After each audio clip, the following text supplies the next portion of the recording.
Today we will begin with the second module of the course on epidemic propagation. How do diseases spread? Of course, we're in the middle of the COVID-19 pandemic right now, so this is a really critical thing to discuss. So let's start off this module by looking at data. We've been discussing data in the context of images for the last few weeks, and last time we extended that to other types of data that we thought of as images. Today, we're going to broaden our horizons on what data is, what data looks like, by thinking about heterogeneous data, where we have different types of data in our data table. And so, of course, we're going to do that by looking at actual data on the COVID-19 pandemic. What are we going to be able to produce by the end of this notebook, by the end of this video? We will be able to produce the following visualization. We have a map of the world, and we are looking at data on countries and how many cases those countries have per day over time. The number of cases in each country will be represented by a circle of a given size. A bigger circle, of course, means more cases, actually exponentially more cases. Because we're using Julia and Pluto, we're actually able to make this into a nice interactive visualization. So I'm just going to click this start button, and you should see that the epidemic starts to propagate. So we know that it started off in China, in Wuhan, and it's gradually spreading through China, and then isolated hotspots appear in the rest of the world and then gradually grow. So how can we actually produce this visualization? We need to get the data from somewhere and then process it in the right way, and then understand how to plot it on top of a map. So first, we need to download the epidemic data, the data on the number of cases in each country.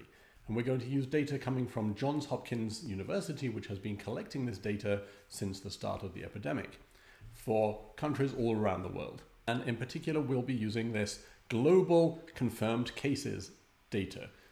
So we're going to download the data in the same way that we already have. We're going to install a few Julia packages. So this data is actually in the form of what's called a CSV file.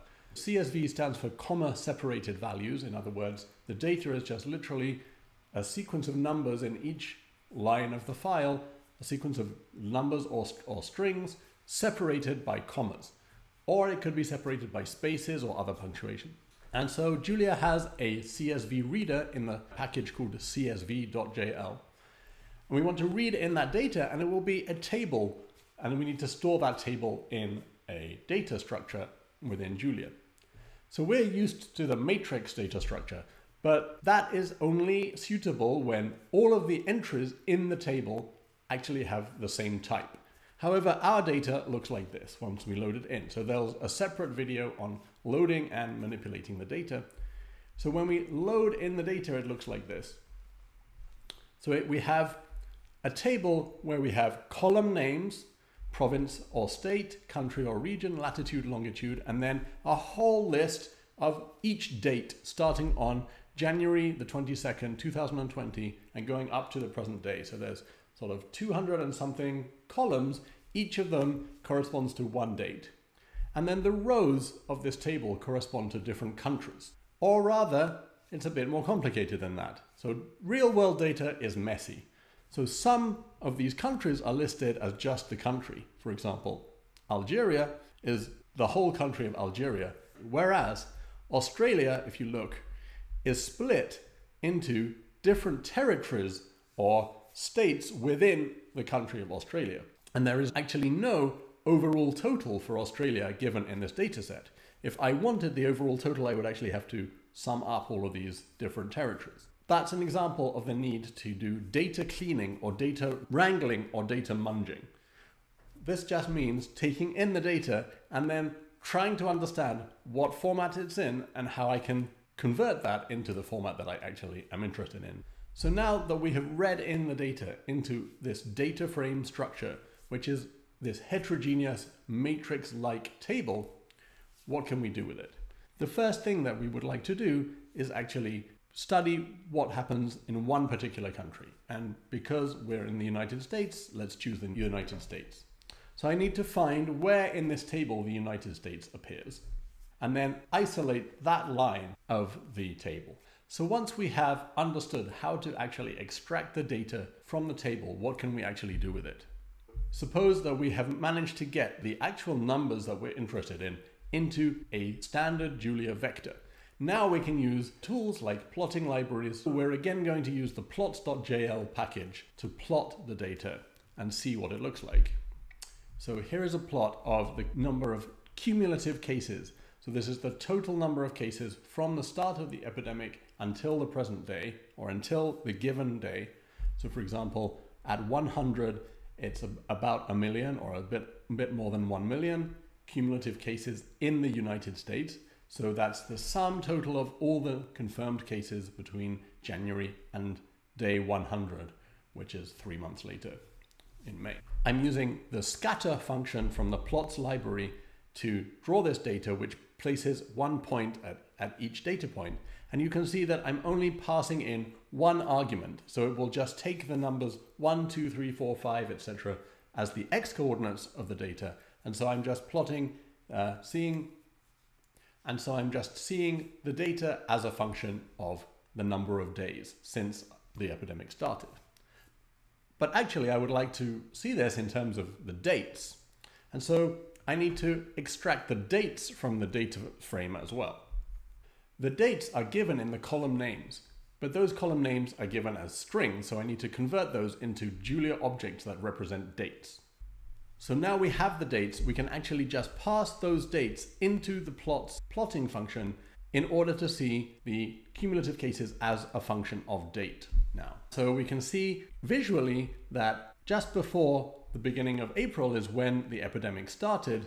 There's actually different rates at which the number of cases is growing in different periods of time, given by these different slopes. At a first approximation, we can say that roughly there was no epidemic, and then there was a growth phase, and then actually the growth got faster because the slope is now bigger.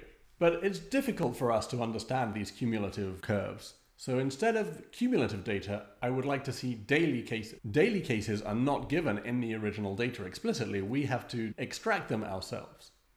So how do we do that? Here are the daily cases. How did we get those? Well, we just need to subtract the cumulative total for one day from the cumulative total on the next day. And this will give us the number of cases that were diagnosed on that second day. And that's what we've done using this diff function in Julia. So diff calculates the differences between consecutive elements of a vector. Then when we plot this, we get this graph. And what we're seeing is that indeed there was a very rapid growth phase around the end of March, and then it stopped growing and actually the number of new cases started to decline. But then there was another very rapid growth phase, and then it's declining again. And unfortunately, it's quite possible that we're now in another growth phase. Just as a remark, discrete data like this should always be plotted as points. The points tell me, oh, this is discrete data, and there's nothing in between these two data points. I'm joining them with lines because that actually helps to guide my eye. But the lines don't really mean anything because we only have data reported once per day. We can see that the cumulative curve is smoother. Cumulating corresponds to integrating a function, and that is a smoothing operation. We can see that we see these fast oscillations in the data. This seems to correspond to the fact that at weekends there is less reporting of cases, but it's actually difficult to process visually these oscillations. So let's smooth them out. And one way to do that is to take a moving average. So we'll average over the week prior to a given date. Where we have a window, it's basically just a convolution, just like we already did. It's a blurring of the time series over that window. And we see that we get a much smoother curve. We still see gentle oscillations, but actually on a longer time scale. So now let's talk about exponential growth. This is a phrase that has been used a lot in the context of this global pandemic because models of epidemics often predict exponential growth in a certain phase. Of course, the exponential growth cannot carry on forever. So we can actually try to see if this data supports the idea that there was exponential growth at a particular time. A very good way to do that is to actually change the scale on the y-axis to be a logarithmic scale.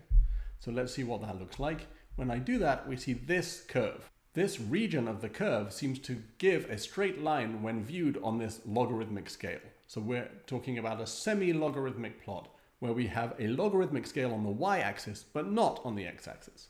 Let's actually zoom in on the graph by taking just that portion of the graph. So I've just changed the limits on the x-axis with this xlims bang command that modifies the x-limits of the plot. And we see that indeed it looks pretty straight during that region. So why does a straight line on a semi-logarithmic plot correspond to exponential growth? Well, we need to look at the mathematics of exponential growth. So if I have a function y and I take its logarithm, if I am plotting that as a function of x and I see a straight line, we know that we can represent that as a linear function of x. So some alpha times x plus beta, where alpha is the slope and beta is the intercept of this straight line when I'm plotting logarithm of y vertically. And so if I see a straight line on a plot like that, what can I deduce from that? If I take exponentials of both sides, then I'll see that y is the exponential of alpha x plus beta, and I can rewrite that. So y is c times exponential of alpha x, or e to the alpha x, where c is called the prefactor and alpha is the exponential growth rate. People often use the phrase exponential growth to just mean something that grows fast, but it has a very specific technical meaning, which is the one that I'm talking about. Let's go back to the graph, and now we could actually try to fit a straight line to that segment of the graph. So let's see how to do that. First of all, let's just record which window on the graph corresponds to what we think is this straight line growth. So I would say that it's about day 38 to day 60. And so I can actually ask Julia to tell me which dates that period corresponds to. And it corresponds to the very end of February up to the 21st of March. And that is actually about when lockdown started to be imposed in different states in the United States. So let's do this data fitting. We're going to use a package called LsqFit.jl, which stands for least squares fit. Least squares fitting is a very common